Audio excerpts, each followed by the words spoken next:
Hey, what is up YouTube fam? It's Ben here back with another video. As always, we got new posts here every Wednesday and Sunday, so please feel free to subscribe if you'd like to continue growing our practices together. If you find this video useful, please give it a like, and in the comments, let me know what else you want to see out of this channel, what you want me to break down. But today we are continuing our beginner series / our pose breakdowns where we dive into individual yoga shapes, break down the physicality, the anatomy, and the purpose. And today we're jumping into Utkatasana chair pose. Such a strengthening shape, especially for the lower body, but including the core and the shoulders as well. Everything's being strengthened. It's a really wonderful shape that can provide us with good transitions in and out of shapes and just provide a lot of overall benefits that we can take into our daily lives. So I'm gonna go ahead and get into my chair pose, and as usual, I'll start kind of in the feet, work my way up the body until we have everything covered. So I'm coming into my chair pose now, my Utkatasana, and I'll kind of be in and out of chair pose throughout this video because this shape is pretty challenging on the legs. And I'll try to keep a relatively strong shape, but my hips might lift up a little bit just because it's a little easier for me. So starting in the feet in chair pose, the weight is in the heels and the feet are hips width distance apart. Sometimes you'll see teachers cue chair pose with the feet together.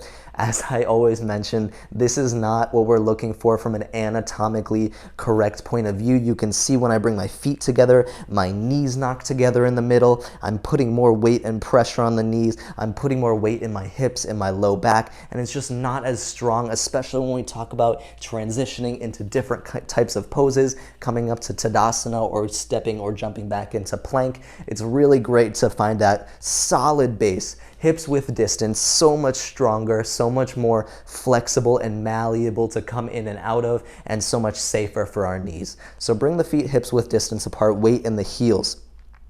And so with the weight in the heels, we can maybe even wiggle the toes off the mat and then kind of re-spread them back down on the mat, pressing down just a little bit through the toes and just a little bit through the front of the feet. But most weight is in the heels, and we use that to sit deeper and send our hips back in space. So really feeling the hips pulling back as we sink low into a strong chair pose. So this is so strengthening for the legs, especially these muscles in the thighs, right? Especially the quads and also the hamstrings and the hips. This is so strengthening here. And this is really important because the quad muscles and the thigh muscles are often thought of as some of the most important muscles for everyday life. It's the largest muscles in our bodies, and especially as we start to age and get older, it's really helpful to have at least a little bit of strength in the quads and thighs when we talk about movements like sitting down from a standing position or standing up from a seated position. It involves the quads, walking, jogging, any of this is big in the thighs. So we want to sit nice and low. And you just want to sit low enough that you can, as low as you can, while still remaining relatively comfortable and stable. So if this feels just so stressful and challenging, just lift the hips up a little bit more. It's no worries. So the hips are pulling back in space, right? We ideally want the knees to be relatively above the ankles, but it's very natural for the knees to creep a little bit forward, and that's fine. Just try not to like really push the knees forward. If anything, we want the knees pulling back, hips pulling back, and then sitting down nice and strong. The glutes are being strengthened while they stretch out a little bit, and we're finding a pretty neutral pelvis and pretty neutral hips. So the hips are strengthening. That includes the hip flexors, that includes the adductors of the hips. Everything's strengthening as we pull back, find that neutral spine, neutral torso, and extend up. So we're using the core a lot here. We're knitting in the lower rib cage, in the abdomen, and the core is really helping us create strength and length in the spine, right? So the more we engage our core, the less weight we're at risk of dumping into the lumbar spine, finding that nice extension as we lift up. So the shoulders then are going to reach overhead. We're finding the shoulder blades lift a little bit, but we're not trying to flex or stress in the arms. We're just lifting them up for additional length and additional shoulder strength. Lifting the arms overhead also does place more weight in the low back because we're creating more extension, more lift, more load, and what we're also doing here is increasing our blood pressure. We're making the heart work a little bit harder. We're working on cardio a little bit more by lifting the arms overhead. The reason is when we lift our arms overhead, that's more space that our blood has to circulate to and reach to, which just slightly increases our blood pressure and makes it a more challenging pose.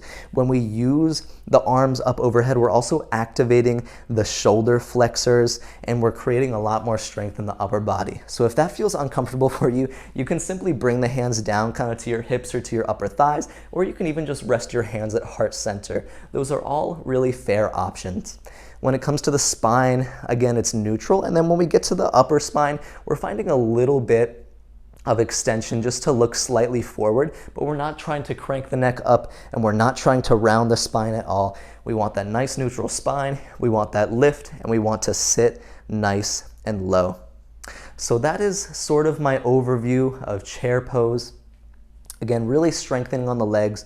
We want to make sure we're really nice and strong in the foundation, and that we feel like we can move in and out of it with relative ease. So we're not locking out and staying in one position here. We're really feeling a little bit of buoyancy, feeling like it's no big deal to bounce around a little bit or to shift the weight around. We want to feel stable into our balance. And another benefit of this shape in terms of quad strength is that quads are main muscles used in balancing. So whenever we talk about, like a warrior 3 or a dancer's pose, or even when we're extending the leg out like here, standing leg raise pose or stork pose, the quads are some of the main muscles that help us keep steady. So chair pose is a great way for us to work into that, building strength throughout the whole body and really working our stability.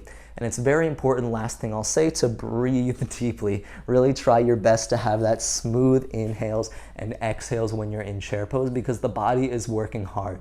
And when the body is working hard and being challenged, the more ease we can find via our breath, the more it sends signals to our body, our muscle system, and our nervous system that we're relaxed, that we're actually okay here, and that we can settle into a state of mindfulness within the challenge. So that is chair pose Utkatasana. I hope you found this a little bit useful.